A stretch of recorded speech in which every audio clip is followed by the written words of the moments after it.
প্রায় 10টা। ঘরটার নিস্তব্ধতা বিরাজমান। মেঝেতে ধীরে পায়ে পায়চারি করছে কায়রা, হাত দুটো পেছনে আজ ভাঁজ করা। মুখে খানিকটা চিন্তার ছায়া থাকলেও চোখে একরকম ভাবনা ঘূর্ণিপাক খাচ্ছে। সেটা রাজনৈতিক ভাবনা। হঠাৎ করিডোরের কারো পায়ের মৃদু শব্দ ভেসে এলো। কায়রা পায়চারি থামিয়ে ঘুরে তাকালো দরজার সামনে দাঁড়িয়ে থাকা কায়সি। হাতের আঙুলে এখনো পানির ফোঁটা, হয়তো একটু আগে হাত ধুয়ে এসেছে। আঁচলে আলতো করে হাত মুছতে মুছতে সে ঘরে ঢুকলো। কায়রা চিৎকার করলো, কায়রা খেয়েছে? সে শান্ত গলায় বলল, হ্যাঁ, ওকে আর গায়ান দুজনকে খাইয়ে এসেছি। কথাটা শুনে কায়রাবের ঠোঁটে একটুখানি কোমল হাসি ফুটে উঠলো, কিন্তু পরক্ষণেই তার চোখে খুঁজলো নিজের বাচ্চাটাকে। বাড়িতে আসার পর কাছে পায়নি বাচ্চাটাকে।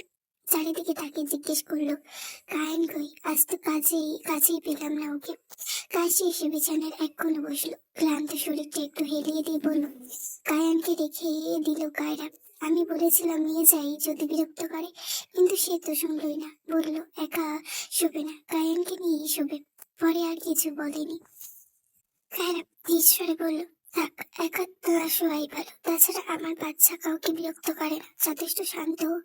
কাশি একটু ভ্রু তুলে তাকালো। আপনি সারাদিন বাড়িতে থাকলে বুঝতেন, দিন শেষে এসে একটু আদর করলে কোনো বাচ্চা তার দুষ্টুমি দেখাবে। ওর সব অদ্যি আমার সাথে। কায়রা হালকা করে কাশির পাশেও এসে বসলো। তাই নাকি? কায়ান কি খুব বিরক্ত করে তোমায়?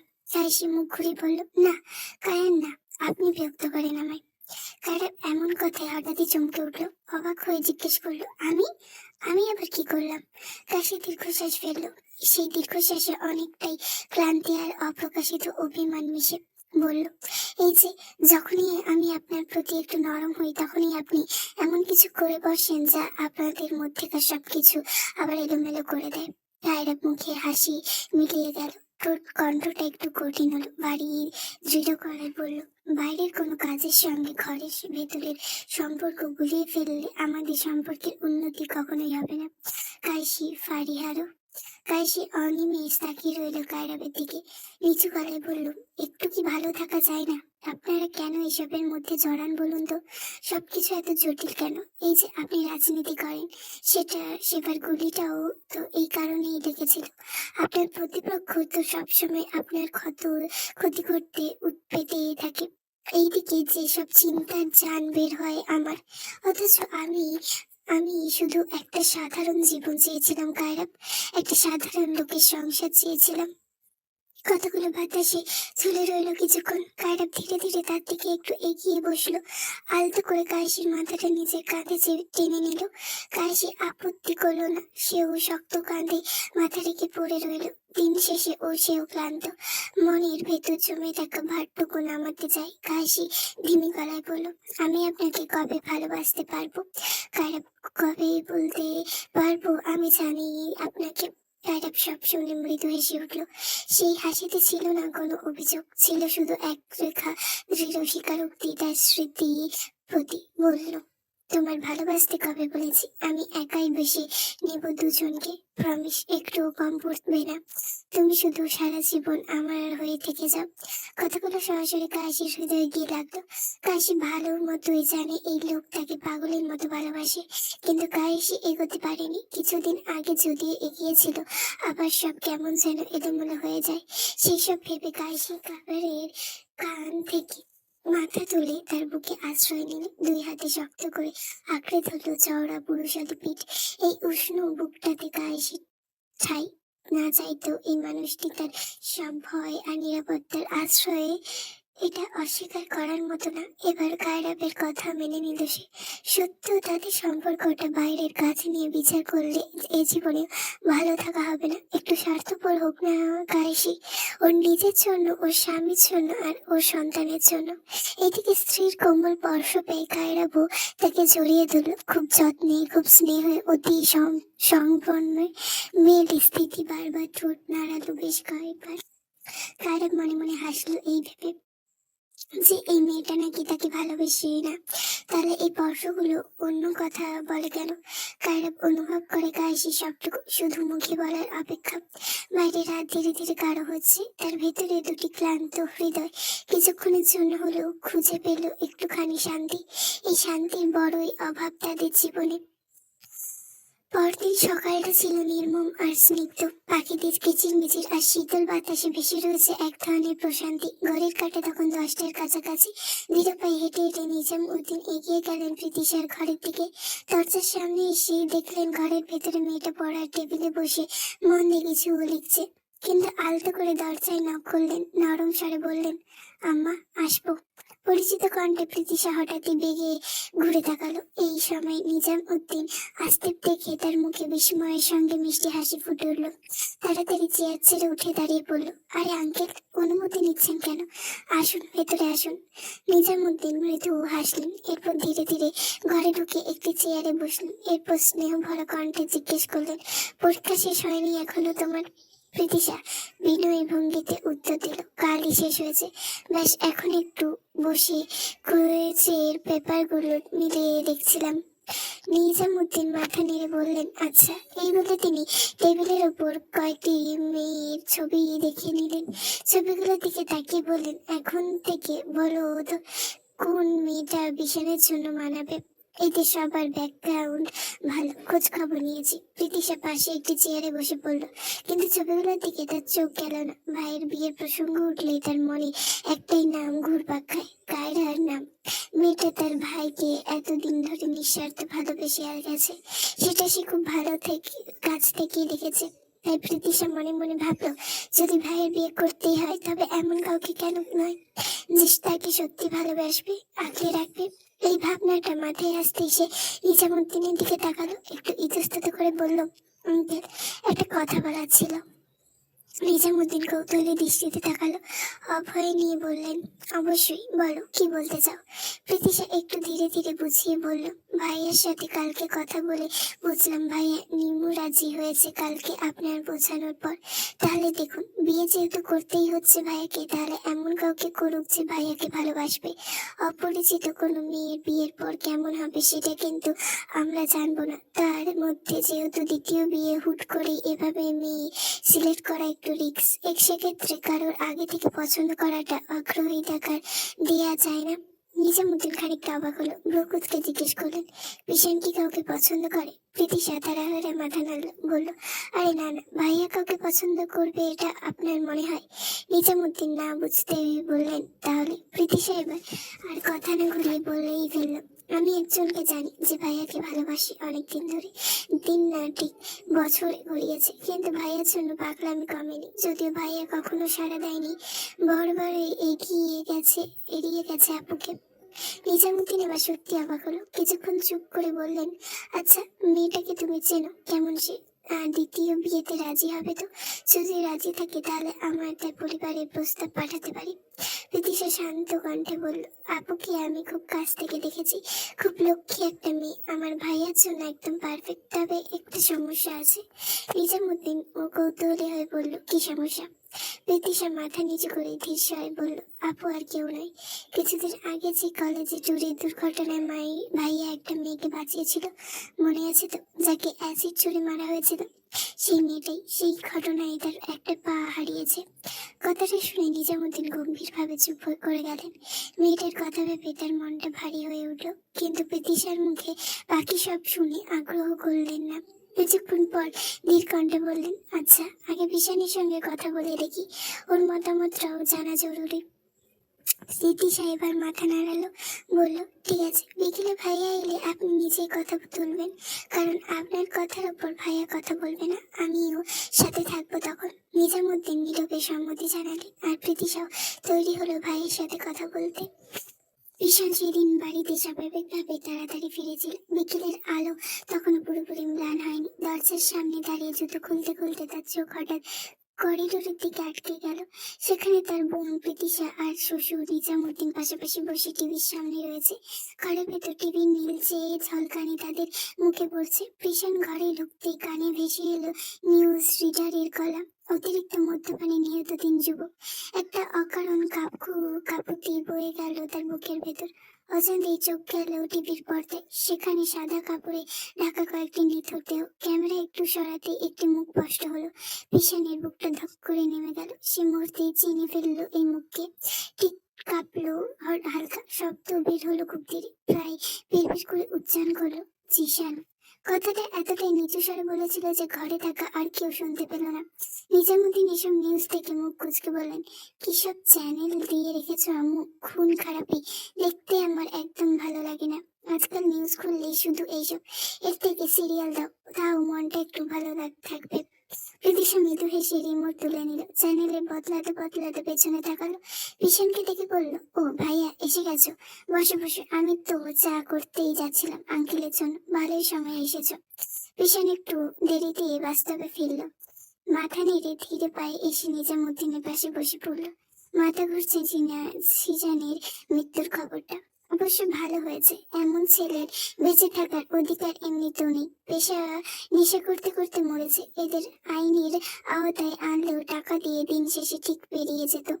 কায়রার সঠিক বিচার হতো না কখনো। এসব ভাবনার মাঝে নিজামুদ্দিন বললেন, পিশান, আমি আর প্রীতিশা মিলে কিন্তু মেয়ে সিলেক্ট করে ফেলেছি। এবার শুধু তোমাকে দেখানো বাকি।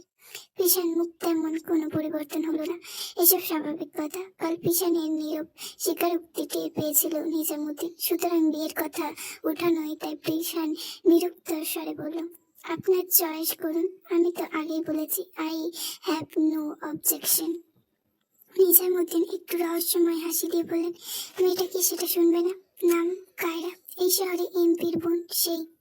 পিশান চুমকে ঘুরে তাকালো। নিজামুদ্দিনের শব্দগুলো হঠাৎ করে বাতাসে থামিয়ে দিল। পিশানের মুখে চমকের তীব্র ঝলক। অবাক চরম প্রান্তে দাঁড়িয়ে এসে বলল, কি? নিজামুদ্দিন হেসে বললেন, প্রীতিশার কাছ থেকে সব জেনেছি। চলো আর একটু অবাক করে দিই তোমাকে। চা খেয়ে আমরা মেয়ের বাড়ির উদ্দেশ্যে বের হবো। দেরি করতে চাইছি না, সরাসরি কথা বলবো। পিশান হতবিহ্বল হয়ে তাকালো। পরক্ষণে আঁতকে উঠলো, দাঁড়িয়ে বলল, আপনি কি পাগল হয়ে গেছেন বাবা?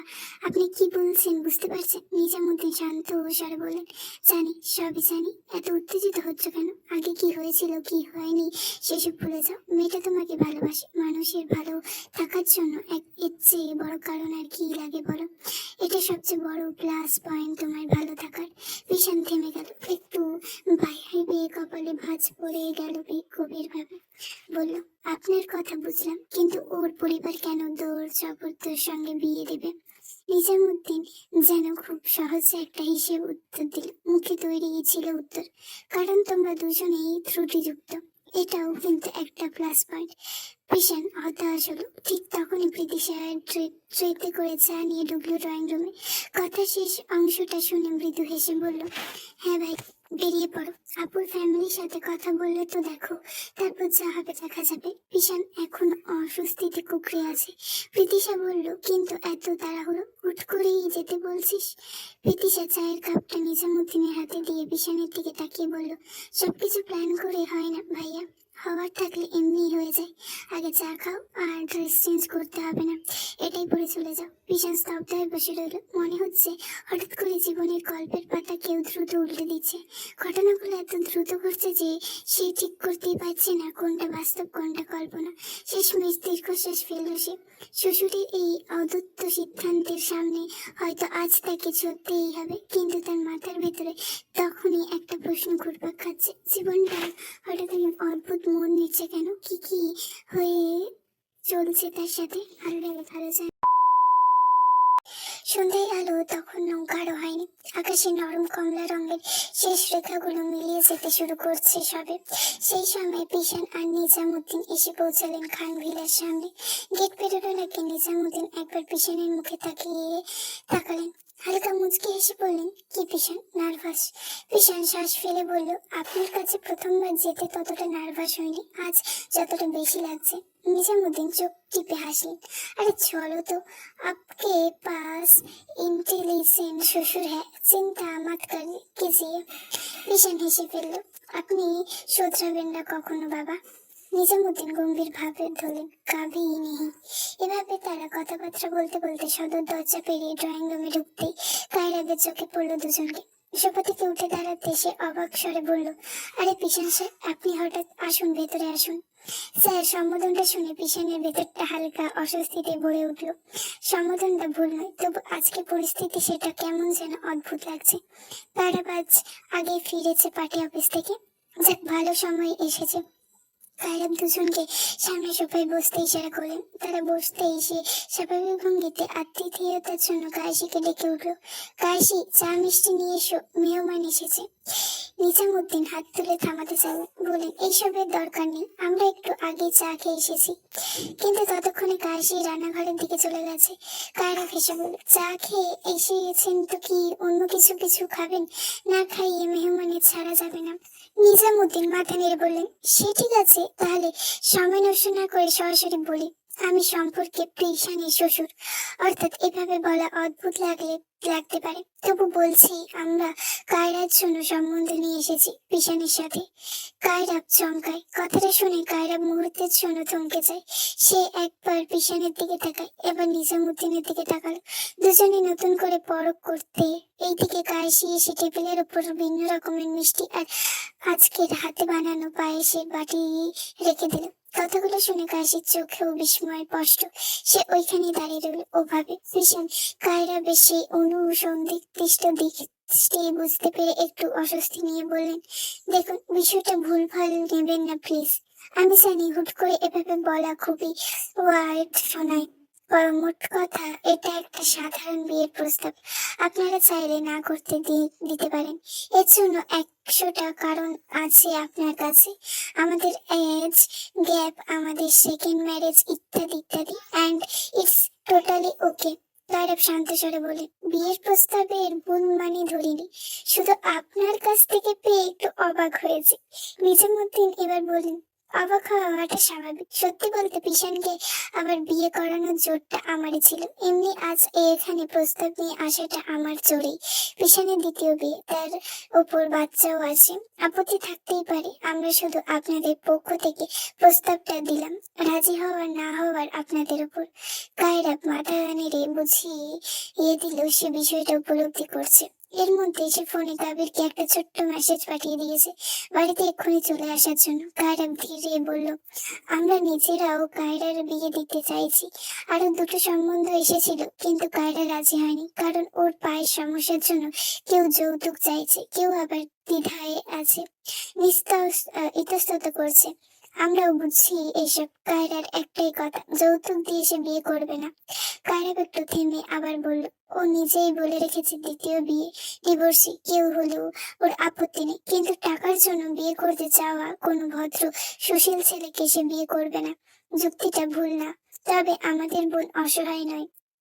পেশেন্ট চুপ করে শুনলেন। এমন সব কাবির এসে ঢুকলো। পাত্র শব্দটা মেসেজে দেখেই এখানে সে এসেছে, মোটামুটি বুঝে গেছে ব্যাপারটা। দুই ভাইয়ের চোখাচোখি হতেই কাবির ঠোঁটে স্বভাবস্বরূপ হালকা হাসি ফোটালো। অর্থাৎ কাশি পাশ থেকে বলেই ফেললো, সুন্দর, সুশীল, টাকাখোর ছেলে দিয়ে সম্বন্ধের অভাব হবে না, কিন্তু এতে কায়রার ভবিষ্যৎ অনিশ্চিন্ত থাকবে, কারণ তাদের কাছে বিয়ের চেয়ে টাকাটাই গুরুত্বপূর্ণ। সেক্ষেত্রে দ্বিতীয় বিয়ে তো আর খারাপ নয়, যদি আপনি প্রতিশ্রুতি দেন কায়রাকে সারা জীবন সম্মান দিয়ে আগলে রাখার, তাহলে এই সম্বন্ধে জটিলতার কিছু দেখছি না।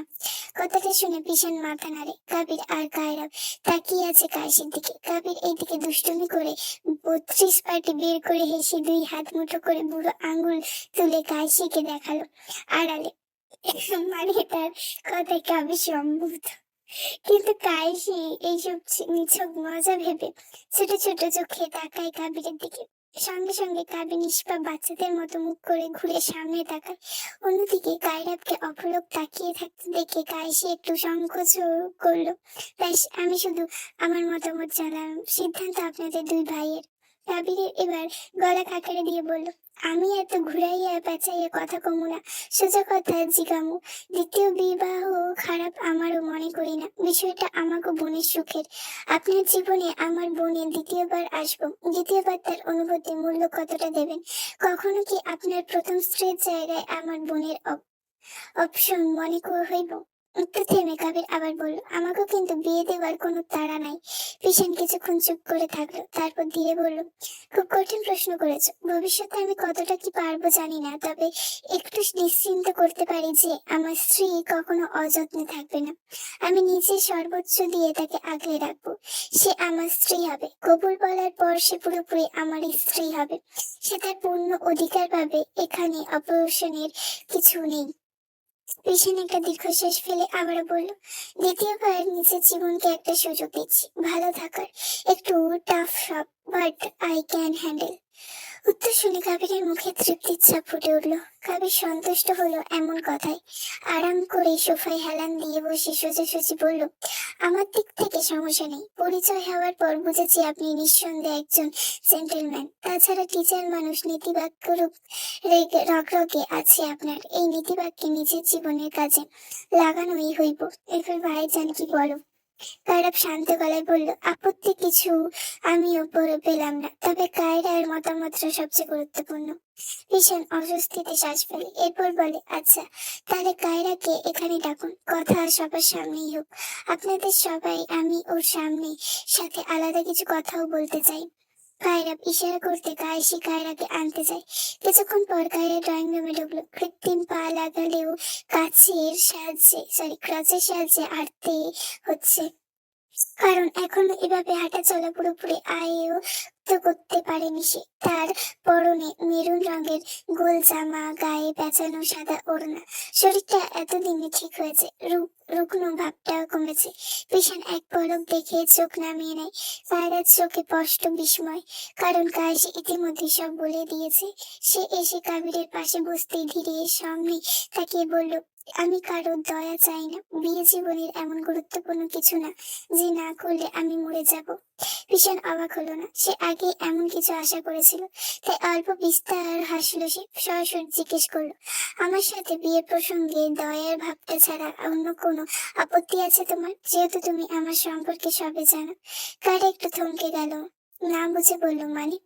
ভীষণ শান্ত গলায় বলল, আমার তোমাদের বিয়ে করতে হবে এমন নয়। তোমার ক্ষেত্রেও একই কথা। আমার কথা বলতে গেলে, আমার বাবা প্রায় 4 বছর ধরে আমাকে বিয়ের জন্য চাপ দিচ্ছেন। অনেক ভেবেচিন্তে আমি রাজি হয়েছি নিজের জীবনে নতুন করে গড়তে। তুমি না চাইলে অন্য কারোর সাথে আমার বিয়ে হবে, তোমারও অন্য কোথাও হবে, জাস্ট এটাই। কায়রা সরু চোখে তাকিয়ে বলল, তাহলে আমার বাড়িতে প্রস্তাব আনার কারণ? ভীষণ মজা করে বলল, আমাকে কেউ মেয়ে দিতে চাইবে না তাই। আমারও তো একটা পাস আছে। কায়রা ভ্রুকুচকে বলল, আমার সাথে মজা করছেন না? সত্যি বলছি। এবার তুমি বলো, তোমার পরিবার সামনেই আছে। তোমার আপত্তি থাকলে কথা এগোবে না। আমরাও চলে যাব। আমাকে বিয়ে করতেই হবে এমন কোনো কথা নেই।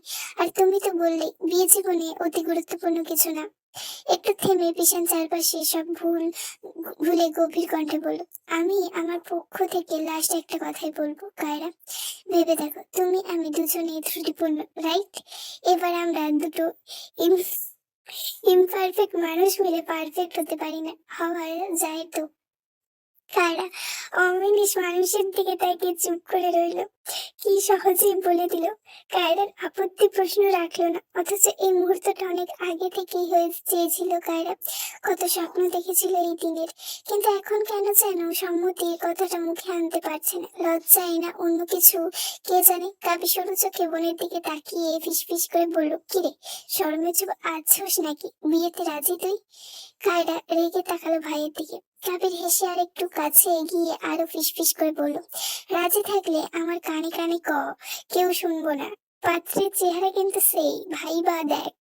কায়রা কাবিরের হাতে জোরসে চিমটি কেটে দিল। কাবির আর্তনাদ করলেও করলো না। এইসব দেখে কায়রা তখন খোলা গলায় হাসছে। কায়রা আমতা আমতা স্বরে বলল, আমি কি বলবো, ভাইজান রাজা বলবে তাই। কায়রা বলল, ব্যাস তাহলে আর কি, সব যখন হয়ে গেছে মিষ্টি মুখ হোক। নিজামুদ্দিন হাসলেন, আমার তো ডায়াবেটিস, নাহলে আমি খাইতাম। কাশি পাশ থেকে মুচকি এসে পায়েসের বাটি এগিয়ে দিয়ে বলল, পায়েসটা খেতে পারেন আঙ্কেল, এতে চিনি নেই, মধু দিয়েছি, 1 চামচে কিছু হবে না। নিজামুদ্দিন 2 চামচ খেয়ে প্রশংসায় মাথা নেড়েই থামলেন। ওইদিকে কাবির হঠাৎ টেবিল থেকে একটা রসগোল্লা তুলে জোর করে পিছনের মুখে পুরে দিল। আচমকা ঘটনায় পিছন বিস্ময়ে বড় বড় চোখ করে তাকালো। এইদিকে কাবির তখন শয়তানি হাসি হাসছে। পিছন মিষ্টি চাবাতে চাবাতে মনে মনে বলল, থাক এখন থাক, পরে দেখে নেব তোমাকে। পিশান ও নিজামুদ্দিন বাড়ি ফিরলেন ঠিক রাত 8টায় সময়। দরজায় শব্দ কানে যেতেই প্রীতিশা অপেক্ষার বাঁধ ভেঙে হন্তদন্ত হয়ে ঘর থেকে বেরিয়ে এলো। চোখ মুখে অস্থির কৌতূহল সব যায় না। এতক্ষণ সে ঘরে বসে চিন্তা করছিল। উচ্ছ্বসিত হয়ে বলল, ভাইয়া কি কথা হলো, ওনারা রাজি হয়েছে? পিশান কোনো কথা না বলে ধীরে ভঙ্গিতে সোফায় গিয়ে বসলো। তারপর মাথাটা আস্তে করে নাড়লো সম্মতি দিয়ে। সেই সামান্য ইশারাতে সব উত্তর মিলে গেল প্রীতিশার। প্রীতিশা খুশিতে বাচ্চাদের মতো লাফিয়ে উঠলো। আনন্দে তার মুখটা ঝলমল করে উঠছে। নিজামুদ্দিন হালকা গলায় মজা করে বলে, আমাকে কিন্তু ক্রেডিট দিতে হবে আম্মু, আমি না তাহলে কিছুই হতো না। তোমার ভাই কিন্তু ভীতু। ঈশান মৃদু হাসলো, কিন্তু সেই হাসির আড়ালে কোথা থেকে যেন একটা টুকরো চিন্তা এসে ভর করলো তার মনে।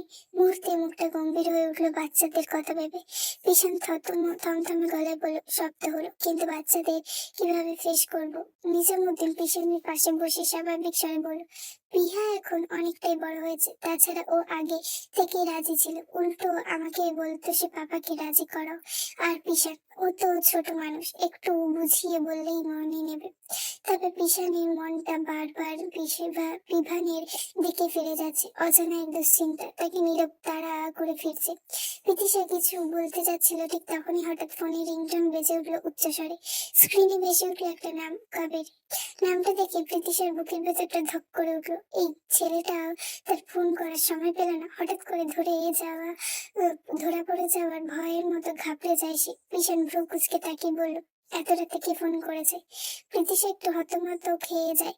ভাইয়া তো তার সম্পর্ক নিয়ে জানি না, কিন্তু স্বাভাবিক ভাবে ভয় কাজ করে ভেতরে ভেতরে। ঘাবড়ে গিয়ে আমতা আমতা করে বলল, বাবা বান্ধবী ভাইয়ার কথা বলে আসি। আর কোনো সুযোগ না দিয়ে প্রীতিশা দ্রুত নিজের ঘরের দিকে চলে গেল। অত্যাধিক চিন্তায় ভুলভাল কাজ করে বসে সে। আজ পিছনে সন্দেহ জাগাতে সে ভুলটাই করলো। এতে পিছনে ভ্রুজোড়া আরো কুঁচকে উঠলো। বোনের এমন অস্বাভাবিক আচরণ তার চোখে এড়িয়ে গেল না। মনে একটুখানি খটকা লাগলো বটে, তবে এখন কিছু বললো না। ভাবলে পরে সময় করে জিজ্ঞেস করবে এই ব্যাপারে। এই মুহূর্তে তার সামনে আরো গুরুত্বপূর্ণ একটা কাজ আছে। সে ধীরে ধীরে উঠে দাঁড়ালো, নিচের দিকে শার্ট টেনে ঠিক করে। তারপর দীর্ঘ নিঃশ্বাস ফেলে বাচ্চাদের ঘরের দিকে পা বাড়ায়। আজ তাদের সঙ্গে একটা গুরুত্বপূর্ণ কথা বলতে হবে। তাদের মানসিক দিকটা গুরুত্বপূর্ণ পিছনের জন্য। প্রীতিশা ঘরের দরজা আলতো করে ভেতর থেকে লাগিয়ে দিল। তারপর পা টিপে টিপে চলে গেল বারান্দায়। রাত্রের বাতাসে হালকা শীতলতা, চারপাশে নিস্তব্ধ। ফোনটা কানে তুলতেই সে হালকা রাগ মেশালো স্বরে ফিসফিস করে উঠল, উফ কাবির, আরেকটু হলে ভাইয়া ধরে ফেলতো। এত রাতে ফোন কেন দিয়েছো? ওপাশ থেকে কাবিরের হালকা হাসি শব্দ ভেসে এলো। এত ভয় পাও কেন? এতদিন তো তোমার ভাই জানবো, ওই দিন তো ধুম টানানানা হবো। প্রীতিশা বারান্দার কোণে একটা চেয়ারে গিয়ে বসলো। আকাশের দিকে একবার তাকিয়ে ধীরে বলল, তোমার তো মজা লাগছে, কিন্তু ব্যাপারটা ভাবলেই আমার ভয় লাগে ভাই। কাবির তখন কি হবে কে জানে। কাবির ভরসা জানিয়ে বলে, কিছুই হবো না, হুদাম প্যারা খাইও না, আমি আছি না। প্যারা কি আতে ডার রাখায়। প্রীতিশা ঠোঁট বাঁকিয়ে বলল, তোমাকে নিয়ে তো বেশি চিন্তা। কাবির এসে বলল, এই হাসির মধ্যে একরকম দুষ্টু উচ্ছ্বাস ভঙ্গি। এবার বেশ রয়ে বলল, আচ্ছা একটা গুড নিউজ দিই শোনো, আমার বোনের বিয়ে ঠিক হয়েছে, দাওয়াত রইল কিন্তু। কথাটা শুনে প্রীতিশার ঠোঁটে ফাঁকা হাসি ফুটে উঠলো, কিন্তু শব্দ করলো না। মনে মনে ভাবলো, বোকা জানি না তার বোনের বিয়ে ঠিক হয়েছে ঠিক কার সঙ্গে। ভেবেছে কাবির বিয়ের দিন একেবারে সারপ্রাইজ দেবে। মনের ভেতর এক প্রকার দুষ্ট আনন্দ নিয়ে সে অবাক হওয়ার ভান করে বলল, তাই নাকি? বাহ, বেশ তো। কাবির স্বাভাবিক ভাবে বলল, আচ্ছা শোনো, কালকে দেখা করবা, আমি কিন্তু বিকেলে ফ্রি আছি। প্রীতিশা কিছুক্ষণ ভেবে শান্ত গলায় বলল, যাওয়া যায়, কতদিন বাইরে ঘুরতে যাইনি। আচ্ছা তাহলে রেডি হয়ে থাইকো, মোড়ে দাঁড়াইবা, আমি আইসা নিয়ে যাবো। ওকে যান। ওপাশে হঠাৎ কাবির থমকে গেল, প্রশ্ন করে, কি বললা জান? প্রীতিশা হালকা লাজুক হাসলো। কাবির ঠোঁট কামড়ে অদ্ভুত ভাবে বলল, যদিও আমার এইসব লুতুপুতু কথা লাগে তেমন ভালো লাগলো না, কিন্তু তোমার মুখে জান শব্দটা শুনে খারাপও লাগলো না, উল্টা বেশ ভালোই লাগলো। কি জানি করছো তুমি আমারে। আমি কাবির পুরাই চেঞ্জ। পরদিন বিকেলে প্রীতিশা বেশ আনন্দ নিয়ে নিজেকে সাজতে বসেছিল ঘুরতে যাবে বলে। পরনে তার সাদা মাটা সুন্দর নীল জর্জেট গোল জামা, গলায় সাদা ওড়না জড়ানো, কানে ট্যাসেল ঝুমকা দুলে, হাতে সাদা ছুরি, মৃদু ঝনঝন শব্দ বাজছে। ফর্সা গোলা কানকশ্রী, উপরে একটু গাঢ় করে টানা কাজলের রেখা, চোখ দুটো কি করছে, আরো অভিব্যক্তি নাই। সাজ বলতে এতটুকুই সেজেছে আজ। তবে প্রীতিশার সৌন্দর্যে আসল জাদু লুকিয়ে থাকে তার হাসিতে। গালে একটা মিষ্টি টোল, সেই টোলের বারবার হার মানে কাবির। হাসির মুহূর্তগুলো কাবিরের প্রতিবার নতুন করে ঘায়েল করে প্রীতিশার খেয়াল খেয়াল করে। ওর মুখ থেকে দেখে টের পায় প্রীতিশা, তবে কাবির জীবনে সরাসরি প্রশংসা করে না, ঘুরিয়ে পেঁচিয়ে সে সুন্দর লাগছে কথাটা থামবে প্রীতিশা। তো ওকে এখন পুরোপুরি চিনে গেছে, বোঝে, তাই পুরো 7টা তেরা এমনিতেও বিশেষ রাগ হয় না এখন। নিচের এমন ভাব নাই। মিষ্টি লাজুক হাসি ফুটে উঠলো প্রীতিশার ঠোঁটে। আয়নার সামনে শেষবার নিজেকে দেখে নিয়ে সে কাঁধে তুলে নিল লম্বা ব্যাগটা। ঘরে আজ নীরব, কারণ আজ পিসার নেই। বাচ্চাদের নিয়ে পার্কে গেছে সে। ফিরতে ফিরতে সন্ধ্যা হয়ে যাবে। এই ফাঁকে প্রীতিশার ছোট্ট স্বাধীনতাটুকু তাকে নতুন উচ্ছ্বাস দিচ্ছে। সে জানে সন্ধ্যার আগে ফিরে আসবে, তাই কারোর চোখে পড়ার ভয় নেই, ভয়টাও টের পাবে না। এইভাবে সে ধীরে ধীরে মেইন দরজা টেনে বন্ধ করলো। তার প্রতিস্থানটাও নিঃশব্দ হলো। তারপর হাঁটা নিল মোড়ের দিকে, যেখানে কাবির অপেক্ষায় দাঁড়িয়ে থাকার কথা। আজ প্রীতিশাকে খুব বেশি অপেক্ষা করায়নি কাবির। 5 মিনিটের মধ্যে বাইকের ইঞ্জিনের গর্জন ভেঙে দিল সকল অপেক্ষা কোলাহল। দূর থেকে প্রীতিশাকে দেখে থামলো সে। কাবির আজ ব্যাক সেট পড়েছে, বুকের দিকে দুটো বোতাম খোলা আছে। কি প্রীতিশা পছন্দ বলে এই রঙের শার্ট পরা। যদিও কাবির আগোছালো ভাবে থাকলেও মাঝে মাঝে পোশাক আশাক পরিপাটি করেই পরে, তবে সবই তার মন মতামতি। তবে কাবির মানুষটা কখনো পরিপাটি হয়নি, যেমন আজও তার চুলগুলো অগোছালো এলোমেলো। বাহ্যিক ছকে নিজেকে গুছিয়ে নিতে চায় শুধুমাত্র প্রীতিশার জন্য। সে চেষ্টা করে যতটা পারে। হঠাৎ কাবির সানগ্লাস কপালে ঠেলে ঠোঁটে দুটো দুষ্টু মিষ্টি হাসি টেনে প্রীতিশার পা থেকে মাথা পর্যন্ত পরক করলো। অত্যাধিক সুন্দর লাগছে মেয়েটিকে, কিন্তু তেরা কাবির তো বলবে না, তাই স্বভাব সুলভ ভঙ্গিতে হেসে প্রীতিশার দিকে তাকিয়ে বলল, আরে চেনাই যায় না দূরে, পুরা খালেদা জিয়া লাগতেছে। প্রীতিশা চোখ রাঙিয়ে তাকালো, গলায় রাগের অভাস। হাল খালেদা জিয়া মানে কি? এটা কেমন কথা কাবির? একে তো 5 মিনিট ওয়েট করিয়েছো, তার উপর প্রশংসা না করে এমন কথা শোনাচ্ছ। কাবির বাইক থেকে নেমে অবাক হওয়ার ভান করে বলল, হায় রে ময়রা মানুষ, সরি মায়েরা মানুষ, তুমি আমারে ঘন্টার পর ঘন্টা অপেক্ষা করাইছো, এই নিয়ে জীবনে কিছু করেছি, আর আমাকে আজকে 5 মিনিটের এত খেইপা গেছো। প্রীতিশা এবার রেগে মেগে উল্টো করে হাঁটা ধরলো কাবিরের, দ্রুত এগিয়ে এসে তার পথ রোধ করলো। তারপর ঠোঁট চেপে হেসে বলল, আচ্ছা আচ্ছা সরি, এই এত অল্পতে রাগ করলে চলবো? আমি কাবির সারা জীবন জ্বালাইমু, তোমারে সহ্য করা লাগবে না। এই বলে কাবির আলতো করে প্রীতিশা হাত ধরে বাইকের সামনে দিয়ে এলো, ইশারা করলো বাইকের বসতে। প্রীতিশা কিছুক্ষণ অবাক দৃষ্টিতে বাইকের দিকে তাকিয়ে রইলো, কারণ কাবিরের বাইক আছে সে জানতো না, দেখেওনি কখনো। তাই প্রশ্ন করলো, নতুন কিছু নাকি? আগে তো দেখিনি। কাবির বাইকের গায়ে হাত বুলিয়ে এসে বলল, না পুরানোই, অ্যাক্সিডেন্টের জন্য সার্ভিসিং এ দিয়েছিলাম, পরে আমারই আনাইতে দেরি হয়েছে। অ্যাক্সিডেন্টের নাম শুনে প্রীতিশা স্তম্ভিত হয়ে তাকায় কাবিরের দিকে, চোখ বড় বড় করে বলে, অ্যাক্সিডেন্ট কবে হলো? আমি কেন কিছু জানি না। তারপর প্রীতিশাকে থামিয়ে দিয়ে হালকা গলায় বলল, আস্তে আস্তে, কিছুই হয় নাই, খালি হাত ছুঁড়েছিল একটু, এই যে। এই বলে সে কনুইয়ের উঁচু করে প্রীতিশার সামনে ধরলো। কবজিতে সেলাইয়ের লম্বা দাগ দেখে প্রীতিশা আটকে উঠল, বলছে, এটা নাকি একটু? কাঁপা কাঁপা হাতে ক্ষতস্থানে আঙুল বুলাইয়া স্পর্শ করলেই প্রীতিশা চোখ ছলছল করে ওঠে। সেই চোখ ছল ছল চোখে তাকালো কাবিরের দিকে। কাবির মুহূর্তেই থমকে গেল। মনে মনে ভাবলো, ইস, এইসব দেখানোটা ঠিক হয়নি, এখন কাঁদলে বিপদ। প্রীতিশার চোখ পেয়ে অশ্রু গড়াইতে পড়তে যাবে তার আগে কাবির তড়ি ঘুরেই বলল, এই খবর রাখ, এক ফোঁটা পানি জানি না পড়ে। এমনি ভ্যাচ কাঁদুনি মাইয়া জীবনে দেখি নাই আমি। প্রীতিশা কাবিরের বাহু চাপে রাগ মিশ্রিত কণ্ঠে বলল, তুমি কখনো নিজের যত্ন নাও না, সেসব মানলাম, কিন্তু তোমার এই হঠকারিতার জন্য আমি কেন কষ্ট পাবো? হ্যাঁ, তোমার জীবনের সাথে আমি জুড়ে গেছি, ভুলেও যাও তুমি। আমার অনুভূতি কোনো মূল্য নেই তোমার কাছে।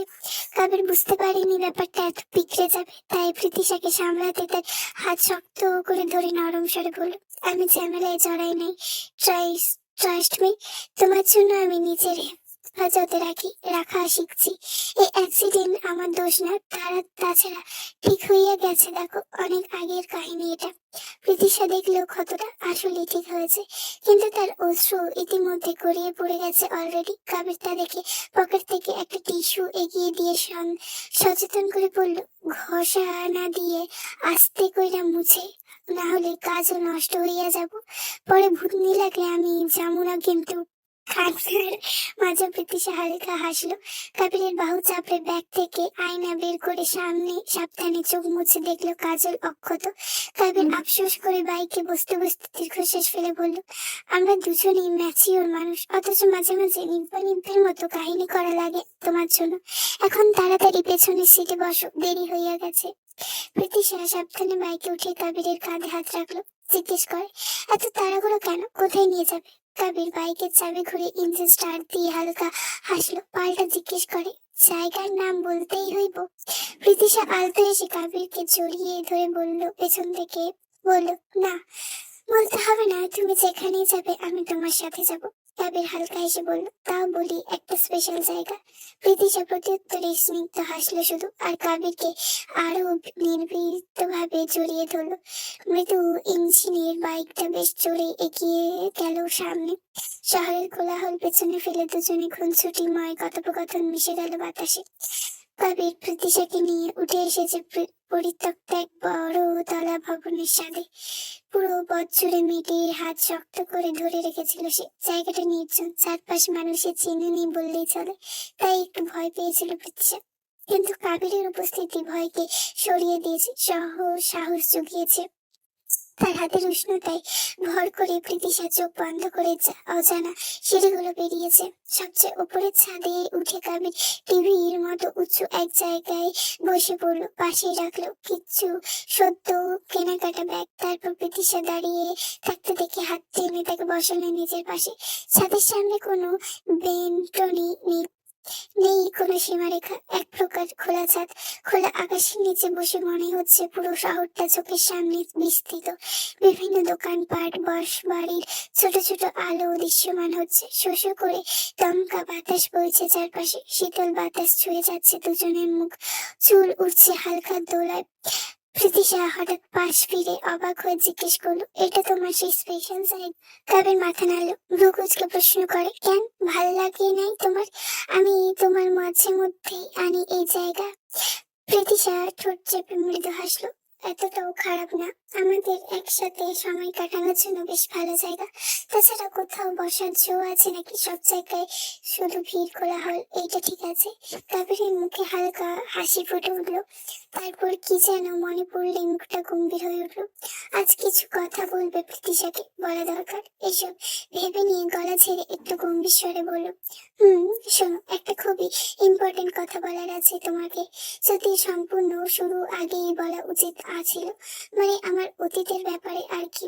প্রীতিশা কিছুক্ষণ চুপ রইল। কি ভেবে যেন সে অধীর স্বরে বলল, তোমার যা কিছু অতীত হোক কাবির, সব সয়ে যাওয়ার ক্ষমতা আমার আছে, কিন্তু কখনো এটা বলো না যে আমার আগে তোমার ভালোবাসার অন্য কেউ ছিল, তাহলে আমি সহ্য করতে পারবো না, একেবারে ভেঙে পড়বো। জানি এখনকার দিনে এসব নর্মাল, মানুষের অতীত থাকে, কিন্তু আমার জীবনে তুমি প্রথম পুরুষ যাকে ভালোবেসেছি, বিয়েও আমি তাকেই করব।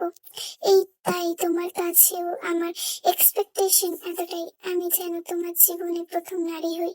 কবির মন দিয়ে প্রীতিশার সব কথা শুনছিল, ওর চোখে ছিল গভীর কোমলতা। মৃদু হাসি দিয়ে বলল, এই ব্যাপারে শিওর থাকো, তুমি আমার ফার্স্ট লাভ।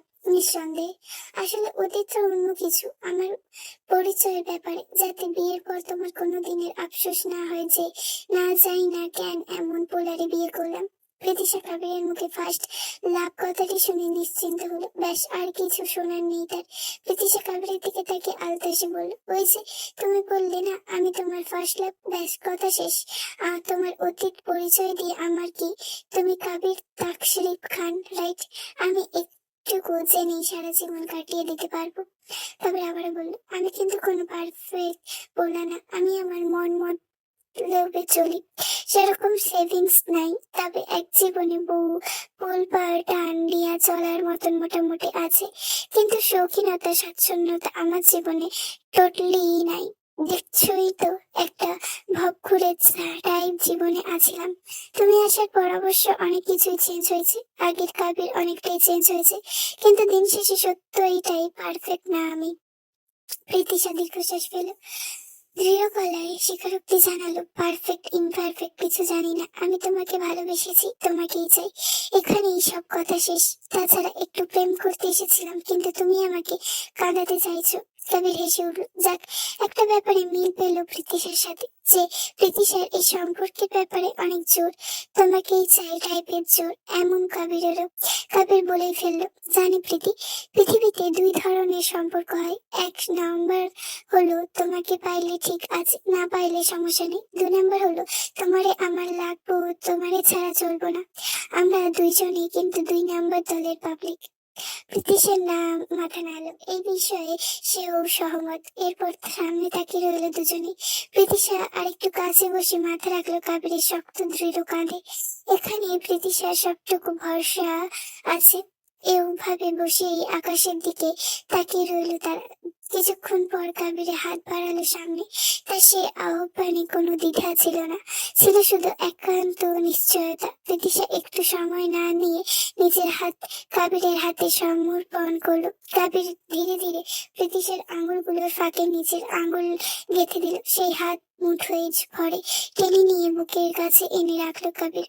সন্ধ্যা গড়িয়ে রাত নেমে এসেছে ততক্ষণে। প্রীতিশা সন্ধ্যার আগে বাড়ি ফেরার কথা পেলার মন ভুলে গেছে, কাবিরকে পেলে এমনিতেও হুঁশ জ্ঞান হারায় সে, আজও তাই হলো। এদিকে দূরে শহরে আলো ঝলমল করছে, খোলা আকাশের নিচে বসে দুজন নীরব হয়ে উপভোগ করছিল একে অপরের উপস্থিতি। শব্দ ছিল না, কোলাহল ছিল না সেটাই, শুধু ছিল একে অপরের প্রতি বিশ্বাস আর ভালোবাসার শব্দহীন প্রতিশ্রুতি।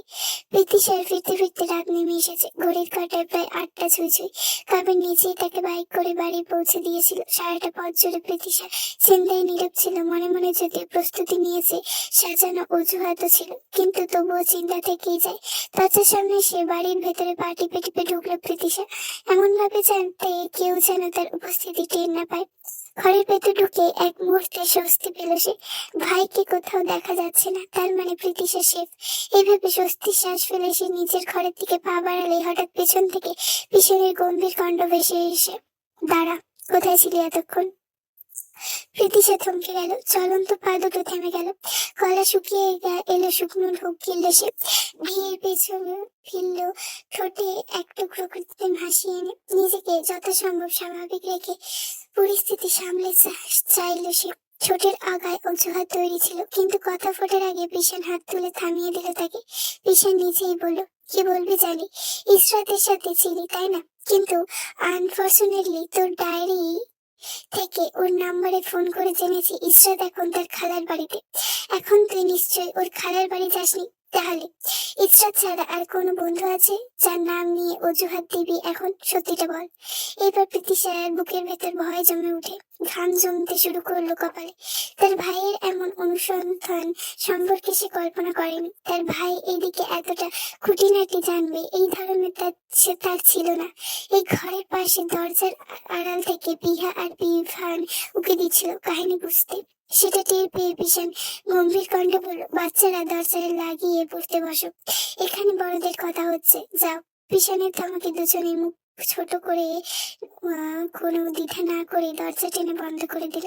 ঘর যেন আরো নিঃশব্দ হয়ে গেল। বিশান এবার সোফায় গিয়ে বসলো, কোনোই হাঁটুর উপর রেখে সামনের দিকে তাকিয়ে ধীর অথচ তীক্ষ্ণ স্বরে বলল, are use in a relationship.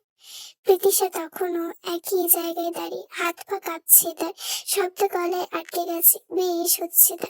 Pritisha প্রায় চিৎকার করে ধমকে চিৎকার করে, this I asked something, sorry did I ask something. কথা কানে যাচ্ছে না। তীব্র ধর্মকে ঝাঁকুনি প্রীতিশার শরীর মৃদু কেঁপে উঠল, ঠোঁট কাঁপছে তার, চোখে ভিজে আসছে অশ্রুতে। প্রীতিশা কোনোভাবে মাথা নেড়ে জানালো হ্যাঁ। বিশাল শব্দ হয়ে গেল মুহূর্তেই। নিজের কল্পনার বাইরে কোনো সত্য হঠাৎ সামনে এসে দাঁড়িয়েছে তার। প্রথমে বিস্ময়, তারপর ধীরে ধীরে মুখে কানের ছোঁয়া ভেসে উঠে আসতে থাকে, কিন্তু সে চিৎকার করলো না। দ্বিতীয়বার ঠোঁট কেঁপে গম্ভীর শ্বাস নিল, তারপর দৃঢ় কণ্ঠে আদেশ করে বলল, ওই ছেলেকে এখনই ফোন কর, আমি আমার বাসায় আসতে বল। সাহস থাকলে আজকেই যেন আমার সামনে দাঁড়ায়, এক্ষুনি। আর যদি সেটা না করতে পারে, then you'll end the relationship right here. যদি ভালো লেগে থাকে তাহলে like, comment, share and subscribe. যদি কোনো ভুল ত্রুটি হয় ক্ষমাশূন্য দৃষ্টিতে দেখবেন, আর ভুল হলে সেটা আমাকে একটু ধরিয়ে দেওয়ার চেষ্টা করবেন। আর like, comment, share and subscribe please. তোমাদের এইটুকুনি ভালোবাসাই আমার দরকার।